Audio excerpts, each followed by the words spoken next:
So we continue with classifications of the economies. Today we want to talk about classification according to income.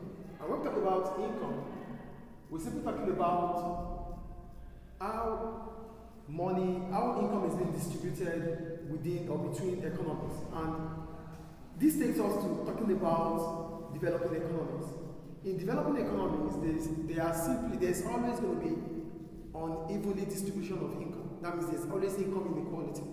So because there's high tendency to have income inequality in a country, we consider such country as a developing economy. Get the point I'm making here? According to income, it's all about how much we earn, how much money is available, is accessible to the population. So for developing economies, there is always going to be what we call income inequality, which simply means there's gap between the rich and the poor. And most of the reasons why we have the gap between the rich and the poor is that the minority that are rich have the majority of resources needed for production. So which simply means the majority people have little or nothing to do with. So resources are controlled by the minority, which leaves the majority vulnerable. Do you get the point I'm making here? So yeah, some developing economies are characterized with unevenly distributed income. This means the gap between the rich and the poor is wider. The gap between the rich and the poor is wider. The main reason for inequalities in income is based on the fact that minority of the population owns the majority of factors of production. So the few owns the largest proportion of factors of production. So which simply means you and I might have to rely on the wealthy people for job. So we can't. So which simply means we can't set up our own business because we don't have access to raw materials. So the few people control the society, and because they control the society, it increases the gap between us and them. So and that's one of the reasons why when there's economic growth, it always brings about a high rate of income inequality. Because as soon as the economy is growing, it favors the wealthy people than the middle or the poor people. Do you get it? So that's about income. So most of developing countries, they have what we call income inequality because there are few people that are very rich. And that's why it is difficult to use most of the time GNI per capita to decide or to measure the standard of living between countries. Because it will let you understand the difference between income in such country. Maybe few people have the large proportion of income, yes, they have so much money. But what about the rest? They have nothing or less. Do we understand income here? So in developing economies, most of the income is in the hands of the few that owns the majority of resources. I want to talk about resources here, we're talking about factors of production, which are the resources that help the production of goods and services. So we're simply talking about land and capital. They own it. They own the factories, they own the offices, they own the resources. Even developed countries don't also have the free income equality. Developed countries? No, even developing countries, a few on top as a government will own majority of the resources. Yeah, that brings about inequality. Yeah. I'm talking about developed countries.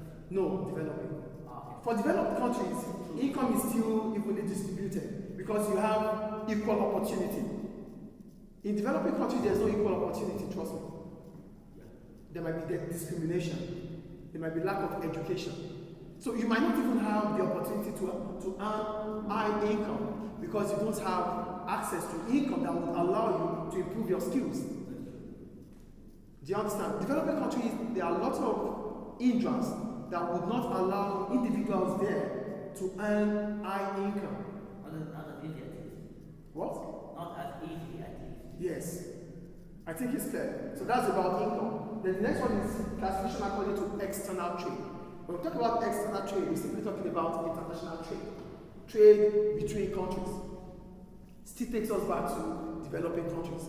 Developing countries mostly rely on exportation of primary goods, which is primary product, the primary sector, extraction of raw materials. So that is their main source of revenue. But the problem about it is that they are commodity. So commodity are open to fluctuation. The price could fall at any point in time. And what do we have? Most of the time, because they are raw materials, we cannot eat raw materials. We need them to be converted. So we rely on the secondary sector for our consumption, not the primary sector. Get the point here? We rely on the secondary sector for consumption, not the primary sector. So that's why. So here I wrote, developing economies mostly rely on the exportation of raw materials. The demand for primary goods is income inelastic, while the demand for manufactured goods is income elastic. So the demand for primary goods is income inelastic, which simply means, irrespective of my income, we won't still need to buy raw materials. I can't eat raw materials. I can't just go to the sea and take a fish and start eating raw. No, it has to be converted. So irrespective of our income, it does not affect primary goods, unlike the manufactured goods, because they have been converted for consumption. So the demand for manufactured goods are always income elastic. And that makes primary goods cheaper compared to manufactured goods. So manufactured goods are always expensive than primary goods. Do we get the point here? So those countries that rely mostly on exporting raw materials to countries for revenue are always vulnerable.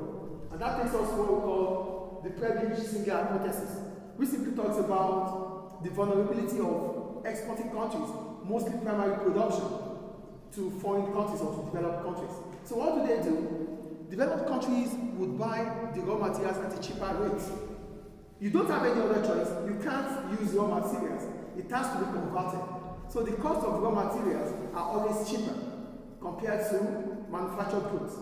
So when you are exporting raw materials to developed countries for conversion, you have to export large numbers, large quantities, because the price is less. So that means you have to extract more raw materials to be able to increase your revenue. And in the cost of you importing from them, the raw materials that you are exporting to them, they have to sell to you at a higher price. So importation of those materials, because they have been converted, is little compared to the exportation of raw materials.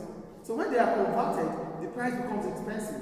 That's why developed countries make more. They make double food. It's always a multiplier effect for them compared to developing countries. That's about the Prebisch-Singer hypothesis. Developing countries, because they export raw materials, the price of raw materials are always less compared to the price of finished goods.